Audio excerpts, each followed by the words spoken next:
मराठी गौरव भोसले का अपने साथ है। हाँ सर। एक लाइन कहते हैं भोसले का, इसमें उनकी जो सोशो पॉलिटिकल आउटलुक है समझ में आएगी आपको। भोसले काका कहते हैं कि वो नाली जो है ना बहुत दिन से गंदा हुआ पड़ा है, उसको साफ करा और करके कह के चले जाते हैं। रीजनल कम्युनल ये सारी बातें ख़त्म। ये नालियाँ साफ होने का समय है ये अब नालियाँ साफ होने का समय है। मैं बात करूं कि 34 साल की उम्र में मुझे एक अभिनेता बताइए जिसने इतना बड़ा योगदान इस इंडस्ट्री को दिया हो अपने जाने से पहले। मैं हिल गया था, मेरे साथ साथ बहुत सारे हमारे दोस्त भी हिले हुए थे, बहुत सारे। मैं कह रही हूँ क्या ये ज़रूरी बहस हो रही है? क्या जो बहस हम करने को तैयार नहीं थे, क्या हम तैयार हो गए? शोर के बीच में डिबेट नहीं होता आरफा जी। शोर के बीच में कोई भी बहस ऐसी नहीं होगी जो कि प्रोडक्टिव होगी, जो आपको सकारात्मक होगी, जो आपको एक सही दिशा की तरफ लेके जाएगी। हम सबको बहुत ही वेलकमिंग होना पड़ेगा और बहुत ही डेमोक्रेटिक होना पड़ेगा। जो लोग बाहर से आ रहे हैं उनके साथ आप सिस्टम को चैलेंज नहीं करेंगे? मैं अपने होने से ही मेरा सिस्टम चैलेंज होता है। मनोज बाजपेयी के यहाँ पे पहुँचने से ही सिस्टम चैलेंज होता है।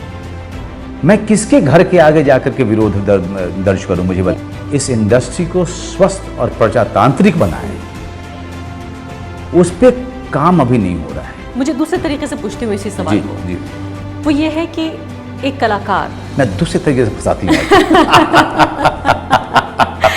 We actors are, powerful people. Powerful. We don't have power. We get that love from people. And we can be delusional about it, that we are powerful, but we are powerless powerful.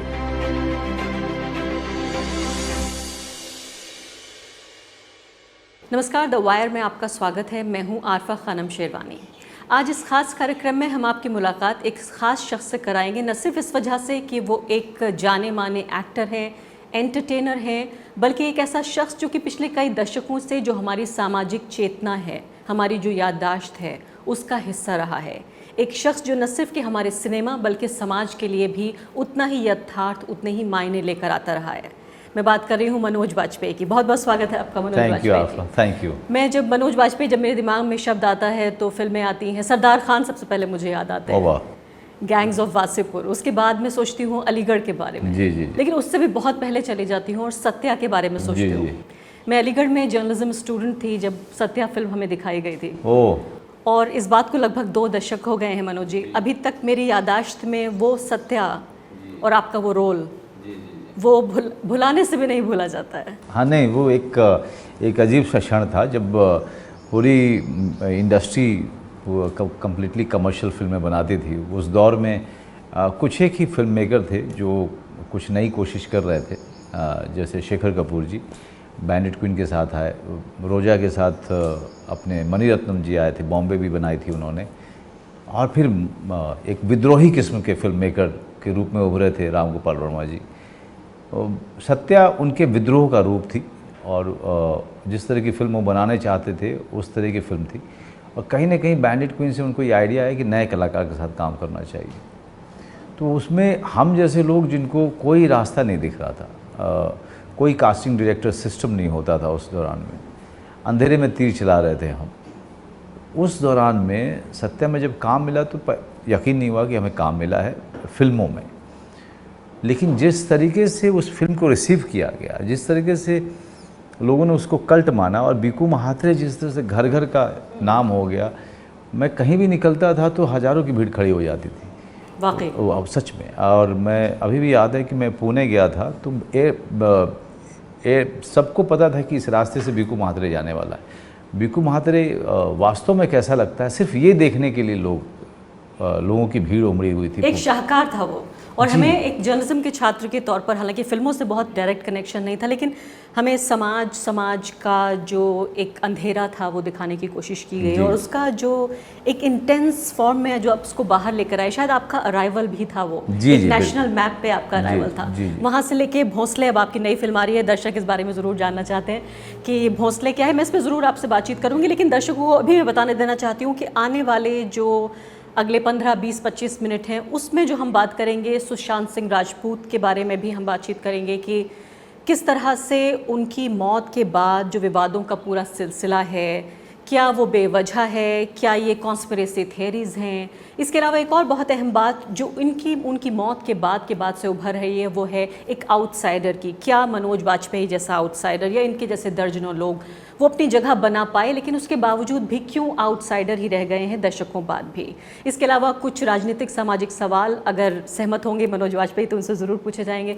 Manoj ji, अब मुझे ये बताइए फ़िलहाल कि इससे पहले कि आपकी दूसरी फिल्मों के बारे में बात करें, मैं आपसे ये जानना चाहती हूँ कि सुशांत की मौत और उनकी ख़ुदकुशी के बाद के दिनों में जो पूरा ये विवाद हुआ, उसमें आपने भी, एक वरिष्ठ पत्रकार हैं, मैं देख रही थी उनके बारे में आपने ट्वीट किया और कहा कि बस ठहर जाइए, संभल जाइए, रुक जाइए, जनाजा गुजर चुका है, शांति हो गई है, आप भी शांत हो जाइए। ऐसा कहने की बारी क्यों आए? नहीं, देखिए, न सिर्फ जो कलाकार गया वो मेरा सह कलाकार था। अभी हाल फिलहाल में आई एक बहुत ही अच्छी फिल्म जिसमें मैंने काम किया था, सोन चिड़िया में, बल्कि जो मैंने देखा, समझा, परखा उस व्यक्ति को, 34 साल की उम्र में जो उसका योगदान रहा है, हम में से कोई बात नहीं कर रहा है। हम में से कोई बात नहीं कर रहा है कि 34 साल की उम्र में एक बाहर से आया वो लड़का उस मकाम को हासिल करता है इतनी भीड़ में, इस तरह की कंपटीशन में, जो बहुत ही रेयर है। पटना शहर का एक लड़का, इंजीनियरिंग का student, brilliant student, 7th rank आया हुआ, जो टेलीस्कोप जिसने अपने पैसे से खूब सारा महंगा टेलीस्कोप ख़रीदा ताकि उसको तारे नज़दीक से दिखाई दें, सारे ग्रह उसको नज़दीक से दिखाई दें, क्वांटम फिज़िक्स, फ़िलॉसफी, इन सब को पढ़ने वाला लड़का, अपने काम में हर बार न्याय किया उसने, हर बार कुछ नया करने की, कुछ और बहुत अच्छा करने की, परफेक्टली करने की उसकी चाहत रही। लोगों से दूर रहता था वो, लोगों से दूर तो मैं भी रहता हूँ, बहुत सारे लोग रहते हैं। मैं हिल गया था, मेरे साथ साथ बहुत सारे हमारे दोस्त भी हिले हुए थे, बहुत सारे। इन सब पे बात नहीं करके अगर आप किसी की योगदान को उसकी मृत्यु के बाद, और वो भी अकस्मात मृत्यु के बाद, आप रिकग्नाइज नहीं करके वो सारी बातें करते हैं जिससे कि उसके योगदान का तो मजाक उड़ ही रहा है, वो जो व्यक्ति था उसको आप शांति से, उसकी आत्मा की शांति के लिए प्रार्थना भी नहीं कर पा रहे हैं। आप इतने उलझ गए हैं इन सब चीज़ों में, अनाप शनाप चीज़ों में, व्यर्थ की चीज़ों में, कि हम एक समाज के तौर पे इतने फेल हो चुके हैं, इतने असफल हो चुके हैं कि हम किसी की आत्मा की शांति की दुआ भी नहीं करें। हमने भूल गए, हम 13वीं होती है इस समाज में, चौथा होता है, ताकि लोग ग्रीव करें। ये सेंसेशनलिज्म है या इसके पीछे और भी चीज़ें? देखिए, इसके पीछे क्या है आरफा, मुझे उसको निरीक्षण करना भी नहीं है, ना मुझे उसमें अपनी ऊर्जा को ज़ाया करना है, बिल्कुल, क्योंकि वो मैं क्यों करूं, मैं सिर्फ ये देख रहा हूं कि ये हो क्या रहा है। मैं तो इस समाज की उपज हूं, मैं इस समाज की उपज हूं जहां पर एक मृत्यु के बाद एक पूरा रिचुअल होता है शोक मनाने का। मैं सही कह रहा हूं आपसे? बिल्कुल। चाहे वो किसी धर्म में हो, एक शोक मनाने का एक लंबा चौड़ा सिलसिला चलता है। हम वो भी नहीं कर पा रहे हैं, हम आधा दिन भी नहीं दे पा रहे हैं, और हम उसके कारण ढूंढने की कोशिश कर रहे हैं जो कि अंततः आपको मिलने वाला नहीं है। नहीं, लेकिन मनोज जी, क्योंकि ये खुदकुशी थी, ये बात सही है, लेकिन इसके बावजूद भी इसको एक तरह की हत्या माना जा रहा है। हत्या इस लिहाज से कि वो एक सिस्टम का विक्टिम बन गया, वो व्यक्ति जिसने 34 साल की उम्र पे, जो तारों की ख्वाहिश रखता था, उसने अपनी जान ले ली। मैं ये इस पर नहीं जाना चाहती कि किसने क्या किया, लेकिन क्या आप इस सिस्टम पे बात करना चाहते हैं? देखिए, क्या सिस्टम ने जिम्मेदार था, नहीं था, क्या व्यक्तिगत पहलू उसके जिम्मेदार थे, नहीं थे, कौन जानता है। देखिए, मेरे और मेरे चले जाने के बीच में एक छोटी सी लाइन होती है, मैं और आप कभी भी क्रॉस कर सकते हैं उस लाइन को, जो हम बहुत ही स्वस्थ दिख रहे हैं, मैं और आप कभी भी उसको क्रॉस कर सकते हैं। अलग वो बातें सिर्फ वो अलग है, मैं सिर्फ इंटरेस्टेड हूँ कि मैं अच्छी बातें करूँ। मैं इंटरेस्टेड हूँ, मेरी रुचि है योगदान के बारे में बात करूँ। मैं बात करूँ कि 34 साल की उम्र में मुझे एक अभिनेता बताइए जिसने इतना बड़ा योगदान इस इंडस्ट्री को दिया हो अपने जाने से पहले। एक कोई अपने आसपास का व्यक्ति बताइए जो इतना होनहार और विलक्षण प्रतिभा का हो, ना सिर्फ इंजीनियरिंग और ज्ञान की खोज में, बल्कि अभिनय में भी, या जिस तरह की फिल्में वो करता रहा। मैं उसमें ज़्यादा मेरी रुचि है। इस पर ज़रूर बात होनी चाहिए। मैं आपको लेकिन एक बात मैं आपको याद दिलाना चाहती हूँ। मैं नहीं जानती आप सोशल मीडिया कितना इस्तेमाल करते हैं। एक पत्रकार होने के नाते, खासकर एक पॉलिटिकल जर्नलिस्ट होने के नाते, मेरा काम है बार बार ट्विटर पे देखना कि क्या हो रहा है। अभी भी आप यकीन जानिए हर तीसरे दिन सुशांत को लेकर कोई ना कोई नया ट्रेंड है।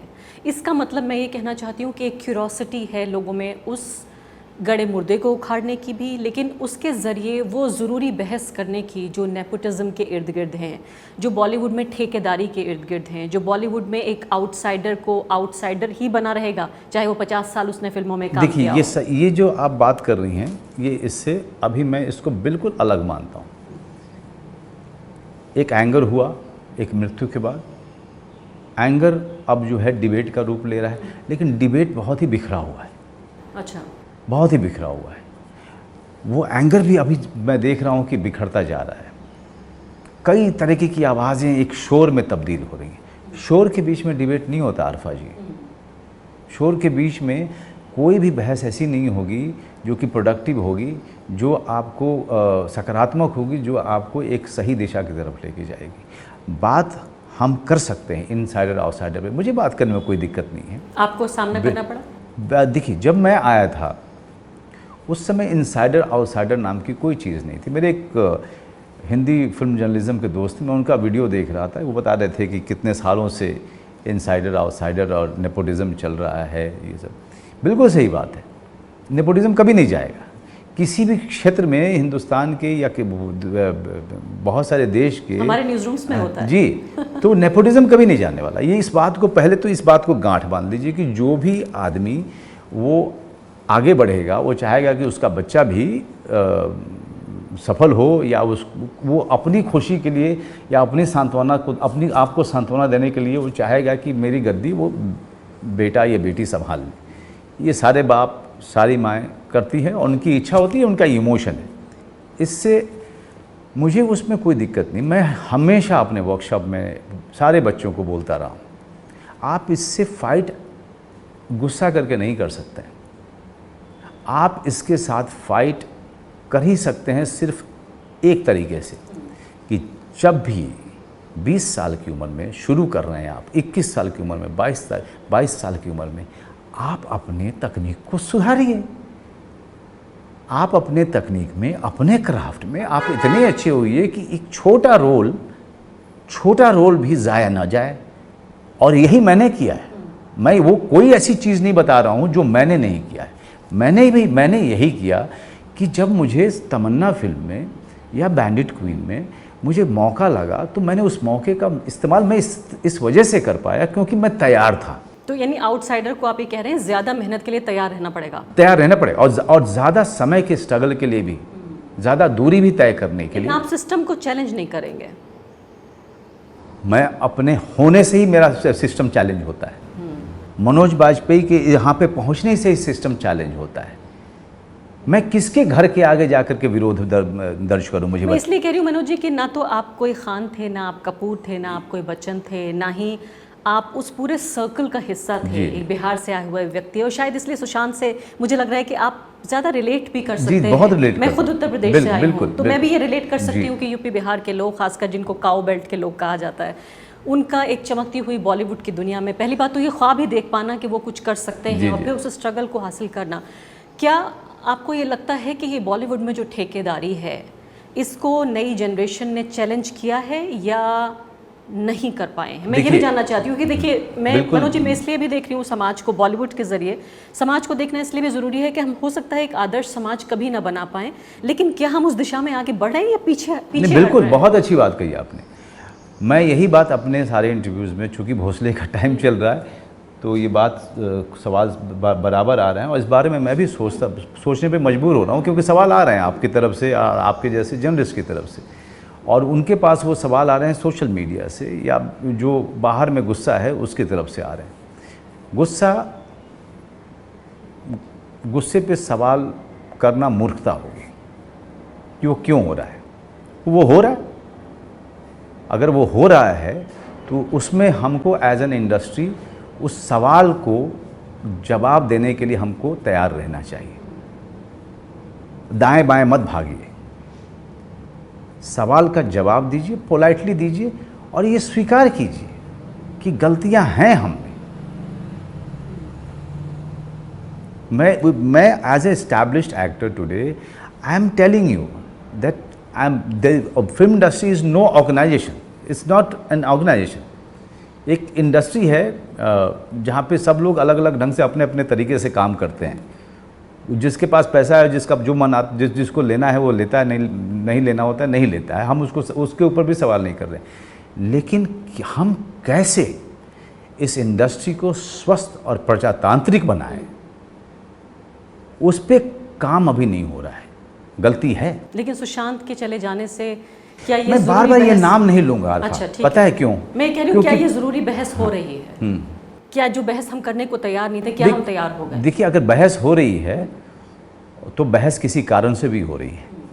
सवाल आ रहे हैं तो जब तक उनका जवाब नहीं लोगों को मिलेगा तब तक शांति नहीं होगी। तब तक जो है, जब तक हम एक दिशा में नहीं बढ़ेंगे तब तक जो है लोगों का गुस्सा इसी तरह बीच बीच में फूटता रहेगा, चाहे घटनाक्रम कोई भी हो, लेकिन वो फूटता रहेगा। पहले भी गुस्सा फूटा है, कई बार फूटा है, इस बार भी फूट रहा है और मैं इसको गलत नहीं मानता, यकीन मानिए, क्योंकि मुझे लगता है कि उनके अंदर में सवाल है जो गुस्से के रूप में आ रहे हैं। सवाल को हमको देखना है और उसको एड्रेस करना है, सही ढंग से एड्रेस करना है, पोलाइटली एड्रेस करना है और रीज़न के साथ एड्रेस करना है। जैसा मैंने समझा है, हम सबको बहुत ही वेलकमिंग होना पड़ेगा और बहुत ही डेमोक्रेटिक होना पड़ेगा। जो लोग बाहर से आ रहे हैं उनके साथ में बहुत ज़्यादा दरवाजे बंद नहीं रखने होंगे। उनको अगर ये फीलिंग हुई है तो आप ये नहीं कह सकते कि वो नाजायज़ फीलिंग है, उसका कोई कारण नहीं है। अगर उनको महसूस हुआ है तो आपको तलाश करना पड़ेगा कि गलती आपसे कहाँ हुई है और उसको रेक्टिफाई करने की ज़रूरत है। As an individual, I can say one thing, और based on my experience, I can say, आप तभी इसको शांत कर सकते हैं। आप भले ही काम मत दीजिए। एक तो समझदार एक्टर ने यहाँ तक ट्वीट कर दिया कि मेरे पिता ने बहुत मेहनत की यहाँ पहुँचने में और मैं उनके घर में पैदा हुई, ये भी मेरे अच्छे कर्मों का फल है। बिल्कुल सही बात है। नहीं, बिल्कुल सही बात है। वो जो भी अभिनेता हैं बहुत अच्छा बात कर रहे हैं, लेकिन वो उसी में मुझे रिक्वेस्ट करना, निवेदन करना है, थोड़ा हम लोग इस गुस्से आपके कर्म अच्छे नहीं थे कि आप फिल्मी परिवार में पैदा नहीं हुए? नहीं, देखिए, अब पिछले जन्म में आपने कुछ अच्छा काम नहीं किया। मेरे ख्याल से मेरे कर्म इतने अच्छे थे कि मैं ऐसी जगह पैदा हुआ जिस जगह और जिस माहौल को लेकर के मेरी ख्वाहिश रहती है कि मेरी बेटी काश पैदा होती वहाँ पे। वो नदी, वो नहर, वो पहाड़, वो खेत, वो खलिहान, इतनी लंबी जर्नी में लाखों लोगों से मिलना, हज़ारों दोस्त बनाना, ये एक्टर के लिए और इंसान के लिए कितनी खूबसूरत बात है। आप बताइए, कितनी खूबसूरत। भोसले के बारे में कुछ बताइए। मैं ट्रेलर देख रही थी, उससे मुझे अंदाज़ा ये हुआ कि ये भी कहीं ना कहीं पहचान पर आधारित है इस फिल्म को भी, कि कैसे एक मराठी रिटायर्ड पुलिस ऑफिसर है जिसको ये रियलाइज़ होता है कि शायद ये पहचान और पहचान की राजनीति बिल्कुल फजूल है। क्या ऐसा आप मानते रहे? भोसले क्या कहने की कोशिश कर रहा है, समाज से क्या बात कर रहा है? मैं भोसले जो है, भोसले काका जो हैं वो अपने चौल के एक कमरे में रहते हैं। उनको रिटायरमेंट नहीं चाहिए, क्योंकि रिटायरमेंट के बाद जो लोनली ज़िंदगी है, बंद कमरा है, वो उससे उनको डर लग रहा है। और एक ऐसे व्यक्ति हैं जिनको समाज से कोई सरोकार नहीं है, वो बंद करके अपना दरवाज़ा रखते हैं। यहाँ तक कि चौल का कोई भी आदमी, वो दरवाज़ा खटखटाने से भी डर लगता है, क्योंकि इस आदमी को बाहर की दुनिया से, लोगों से कोई लेना देना नहीं है, ना उसको किसी भी तरीके का इंट्रूजन चाहिए। उसको वो समाज के रग रग को पहचानता है, इसकी हिपोक्रेसी को समझता है, उसके कॉन्ट्राडिक्शन को समझता है। जैसे कि कोई एक लीडर जो उस समुदाय का है वो आता है, कहता है भोसले काका तुम हमारे आदमी हो, है ना, इन लोगों को भगाना है। तो भोसले काका का एक लाइन है जो मैं बताता हूँ, डिस्क्लेमर नहीं है ये, एक लाइन कहते हैं भोसले काका, इसमें उनकी जो सोशो पॉलिटिकल आउटलुक है समझ में आएगी आपको। भोसले काका कहते हैं कि वो नाली जो है ना बहुत दिन से गंदा हुआ पड़ा है, उसको साफ करा, और करके कह के चले जाते हैं। This is the need of the time, let's first fix the नाली, यू नो, रीजनल कम्युनल ये सारी बातें ख़त्म। ये नालियाँ साफ होने का समय है। ये अब नालियाँ साफ होने का समय है, ये देश ठीक होने का समय है, जहाँ पे सब लोग खुशहाल रह पाएँ, कोई भूखा न रहे, ये सबको रोज़गार हो, ये उसका समय है। मनोज जी, हमने बात की बॉलीवुड या हिंदी फिल्म इंडस्ट्री, जो भी आप नाम देना चाहें, उसके बारे में, उसके अंदर पनपती हुई गंदगियाँ या अपने उसके अंदर के प्रदूषण। हालांकि ये बात भी सच है, जैसे आपने कहा कि आपका होना ही अपने आप में एक चैलेंज है सिस्टम को, कि एक शाहरुख खान भी जाकर अपनी जगह बना सकता है, एक मनोज वाजपेयी अपनी जगह बना सकता है, वो उन ठेकेदारों के अलावा जो पहले से वहाँ मौजूद हैं। लेकिन एक व्यापक समाज का भी जिक्र हो जाए, क्योंकि ये बॉलीवुड कोई अपने आप में पूरा देश नहीं है, टापू नहीं है जी, ये हमारे समाज का ही हिस्सा है। और बाकी ये बात सच है कि हमारा ये पूरा देश भी नहीं है। अभी पिछले दिनों में एक बहुत जिक्र हुआ, बार बार बहस हुई इस बात को लेकर के black lives matters. Black lives matter के लिए बड़े बड़े फिल्म सितारे जो हैं, जिनके ऊपर करोड़ों रुपए लगे हुए हैं, वो ये कहते हैं कि हम इसलिए नहीं बोलते हैं क्योंकि हमारे कंधों पर करोड़ों रुपए का बिजनेस है। लेकिन उन्होंने ब्लैक लाइव्स मैटर पे बातचीत की, उन्होंने अपने ट्वीट्स भी किए, इंस्टाग्राम पोस्ट डाली, जो भी कुछ उन्हें समझ में आया। लेकिन भारत देश में बहुत सारी ऐसी ज़िंदगियां हैं जो मैटर करती हैं, क्या वो बॉलीवुड के लिए मैटर नहीं करती? उन पे हम बात नहीं करते। मुझे लगता है कि बाहर में ना हमारी इंडस्ट्री से बाहर में लोगों को थोड़ी गलतफहमी है कि फिल्म इंडस्ट्री को मैटर नहीं करती। हमारी फिल्म इंडस्ट्री में कई तरीके के विरोध हैं। कुछ लोग ट्विटर पे लिख देते हैं, कुछ लोग सटल वे में लिखते हैं, कुछ लोग आपस में बात करके भी विरोध कर लेते हैं। वो अपने आप को शायद सामने नहीं रखना चाहते। ये ज़रूरी क्यों है कि एक्टिविज़म की डिमांड हर किसी से की जाए? ये ज़रूरी क्यों है? और मुझे नहीं लगता कि ये ज़रूरी है। अगर मेरी फिल्म में मेरी बातचीत, मेरे कंसर्न आपको मेरे सोशो पॉलिटिकल आउटलुक के बारे में, स्टैंड के बारे में नहीं बता पा रहे हैं, तो हर कोई ट्विटर पे लिख करके या किसी विरोध प्रदर्शन में जा करके अपने आप अपनी उपस्थिति दर्ज नहीं करा सकता है।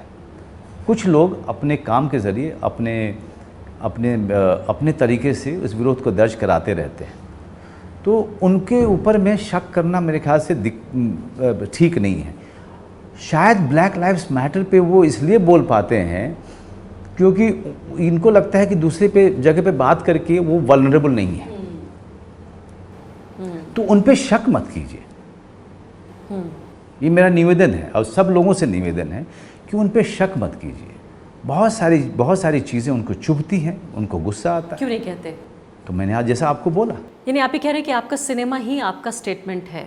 कई बार सिनेमा होता है, कई बार कोई चीज़ें मैं लिखता हूँ जिसमें बहुत ही लाउडली वो चीख करके वो मेरा लिखना ना कह रहा हो, लेकिन बड़े अपने अंदाज से वो कह रहा है कि मेरा अपना स्टैंड क्या है, मेरा अपना विरोध क्या है। मुझे दूसरे तरीके से पूछते हुए इसी सवाल को, जी, वो ये है कि एक कलाकार, मैं दूसरे तरीके से फंसाती हूँ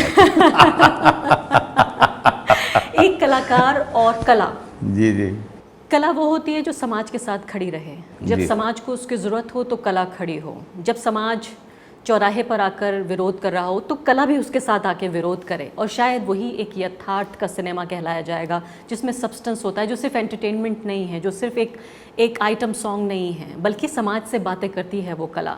मैं आपको उस एक यूनिवर्स जो है आर्ट का, उसका एक हिस्सा मानती हूँ। और इसीलिए आपसे मैं पूछ रही हूँ कि फ़िलहाल हमने ये देखा है ज़रूर कि अलग अलग खानों में बढ़ गई है फिल्म इंडस्ट्री। कुछ लोग ऐसे हैं जो पूरी तरीके से प्रो एस्टैब्लिशमेंट हैं, कुछ लोग ऐसे हैं जिनको बहुत ट्रैक्शन मिल रहा है ट्विटर पर, इसलिए एक लाइन की कोई प्रोवोकेटिव लाइन बोल देते हैं।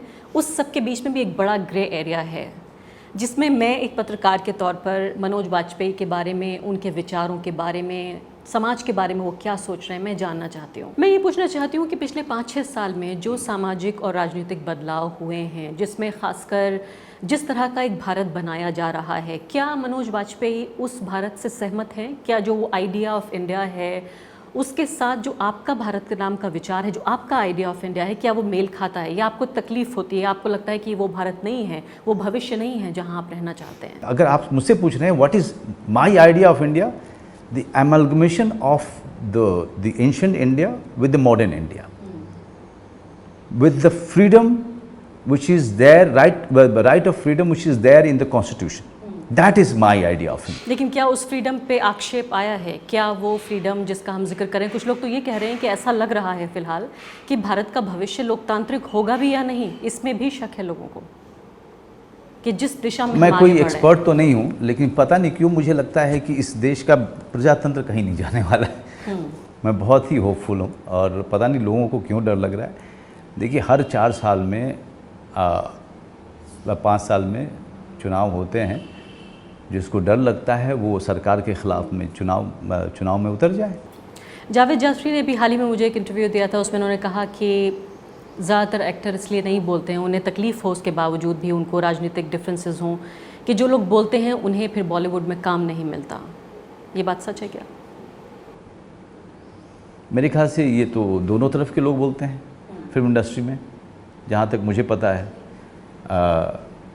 लेकिन मुझे लगता नहीं है ऐसा। आपको नहीं लगता? मुझे लगता नहीं है ऐसा। आपको दूसरे सवाल एक और पूछना चाहती हूँ, वो ये कि क्या फिल्मों के जरिए राजनीति हो रही है? फिल्मों के जरिए जिस तरह की फिल्में बनाई जाएं, चाहे वो पद्मावत हो या वो खिलजी के ऊपर फिल्म हो, या फिर जिस तरह की फिल्में बन रही हैं पुराने ऐतिहासिक जो हैं वो निकाल कर, जिसे उन कालों को लेकर जहाँ पे एक ख़ास समुदाय को आप निशाना बना सकते हों, क्या फिल्मों का अपना एक पर्पज़, एक उद्देश्य आप देखें?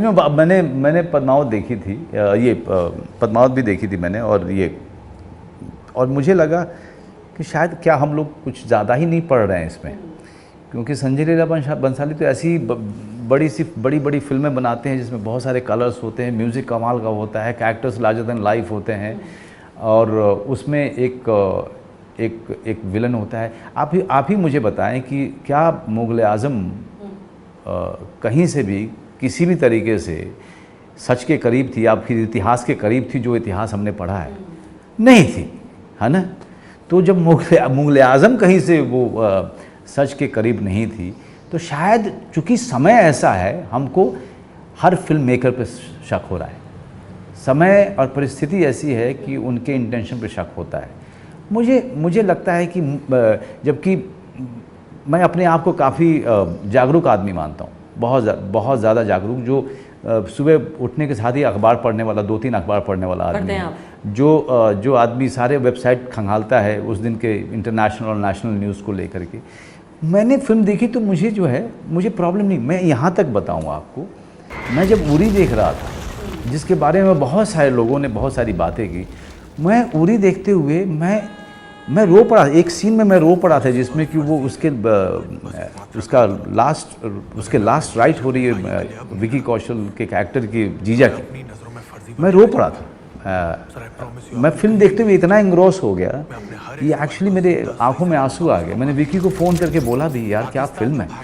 So for me everything else got blurred, that film was working for me. You know Arfa, अगर बुरी फिल्म होगी ना तो उसमें से हज़ारों खामियां दिखेंगी, लेकिन अगर वो ऑडियंस को इंगेज करके रखती है तो आप ये, अगर होगा भी एजेंडा ना, तो आपको समझ में नहीं आएगा, कहानी ही याद रहेगी, एजेंडा कभी याद नहीं रहेगा। कभी तो एजेंडा याद नहीं। अखबार पढ़ते हैं, वेबसाइट पढ़ते हैं, तो मन नहीं होता कि मुझे ये कहना है और इसके लिए मैं भी ट्वीट कर देता हूँ? मैं एग्जाम्पल आपको मैंने किया है बहुत बार, और कितनी बार मेरी मित्र है जो जूनियर हैं, स्वरा, जिनकी मैं बड़ी इज़्ज़त करता हूँ, वो कितनी बार कहती है कि भाई ये हुआ है और ये इसका सब प्रूफ है, अगर आप ट्वीट करना चाहते हैं तो कर दीजिए। मैं कर देता हूँ। देखिए, वो ट्विटर और इंस्टाग्राम ना, आप जा करके देख लीजिएगा, मैं अपनी फिल्मों को ज़्यादा प्रमोट देखा है, आपको फिल्मों के लिए इस्तेमाल करते हैं। एक बिल्कुल आखिरी सवाल आपसे, जी, कि हम दुनिया का सबसे बड़ा लोकतंत्र है, अमेरिका दुनिया का सबसे पुराना लोकतंत्र है, ओल्डेस्ट और लार्जेस्ट डेमोक्रेसी। जिस तरह से हमने अमेरिका में देखा है कि जब भी कोई ऐसी चीज़ होती है जो उनके संवैधानिक मूल्यों,